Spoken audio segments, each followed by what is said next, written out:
Tu sais, la plupart des gens pensent connaître leurs problèmes. Ils disent, mon problème, c'est la dépendance affective, mon problème, c'est le manque de confiance, mon problème, c'est l'anxiété, mon problème, c'est l'attachement. Mais souvent, ce ne sont pas les vraies racines. Ce sont les conséquences visibles. Et tant que tu comprends pas ce qui se joue profondément, tu peux essayer de changer toute ta vie sans jamais réellement te sentir libre. Parce qu'au fond, beaucoup de comportements humains sont pilotés par quelques grandes blessures invisibles. Et aujourd'hui, je vais t'en montrer plusieurs. Pas pour te mettre dans une case, mais pour que tu commences peut-être à reconnaître ce qui agit encore à l'intérieur de toi. La première grande racine, c'est l'identité. L'identité, c'est la manière dont tu as appris à te définir, pas consciemment, émotionnellement. Certaines personnes ont appris très tôt, je dois être parfaite pour être aimée. Alors devenues adultes, elles s'épuisent. Elles veulent tout bien faire, elles anticipent tout, elles portent tout, elles culpabilisent dès qu'elles ralentissent. Parce qu'au fond, elles ne se sentent pas importantes. Elles le sont que lorsqu'elles sont utiles. D'autres ont appris je ne dois pas déranger. Alors elles minimisent tout, leurs émotions, leurs besoins, leurs douleurs.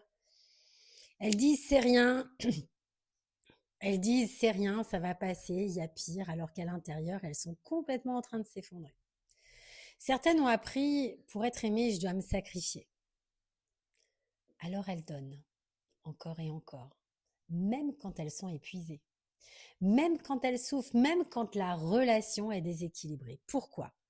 Parce qu'inconsciemment, elles associent amour égale sacrifice. Et le problème, c'est qu'avec le temps, tu crois que tu es dans ta personnalité, alors que parfois, c'est juste une adaptation émotionnelle. La deuxième grande racine, c'est la sécurité émotionnelle. Certaines personnes vivent dans un état d'hypervigilance permanent. Elles analysent tout, les regards, les messages, les silences, les changements de ton. Pourquoi? Parce que leur système nerveux a appris très tôt qu'il fallait surveiller pour rester en sécurité. Alors, devenues adultes, elles ne se reposent jamais vraiment émotionnellement. Même dans l'amour, même dans les relations, même quand tout va bien, elles attendent inconsciemment le moment où ça va basculer. Et surtout, elles attirent des relations instables.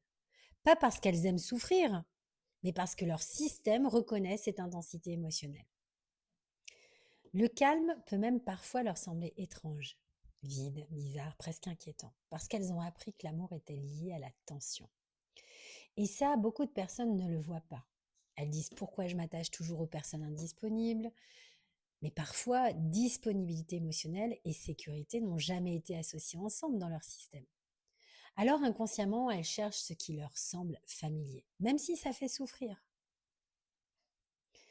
La troisième grande racine, c'est la reconnaissance. Le besoin d'être vue, validée, choisie, importante. Certaines personnes ont tellement manqué de reconnaissance émotionnelle qu'elles passent leur vie entière à essayer de prouver leur valeur. Alors elles deviennent hyper performantes, hyper présentes, hyper disponibles, hyper fortes. Mais intérieurement, elles ont peur de ne pas être assez. Et cette peur peut piloter énormément de choses. Les relations, l'argent, le travail, les choix, les sacrifices, même les comportements amoureux. Parce qu'au fond, elles espèrent enfin entendre t'es suffisante, tu peux te reposer, t'as rien à prouver. Tu sais, beaucoup de personnes pensent manquer d'amour. Mais parfois, elles manquent surtout de sécurité intérieure. Et tant que cette sécurité n'est pas reconstruite, elles continuent à chercher dehors ce qu'elles n'arrivent pas encore à ressentir dedans. C'est pour ça que certaines relations deviennent presque vitales émotionnellement, parce qu'elles viennent temporairement combler une blessure beaucoup plus ancienne. Mais une relation ne guérit jamais durablement une racine profonde, parce que tôt ou tard, la racine se réactive.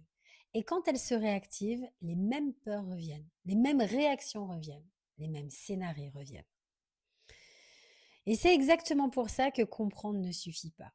Comprendre, c'est voir le mécanisme, mais transformer, c'est modifier ce qui s'active automatiquement à l'intérieur de toi. Et dans la prochaine vidéo, on va parler de quelque chose d'essentiel. Pourquoi certaines personnes comprennent parfaitement leur schéma, mais n'arrivent malgré tout jamais à changer durablement.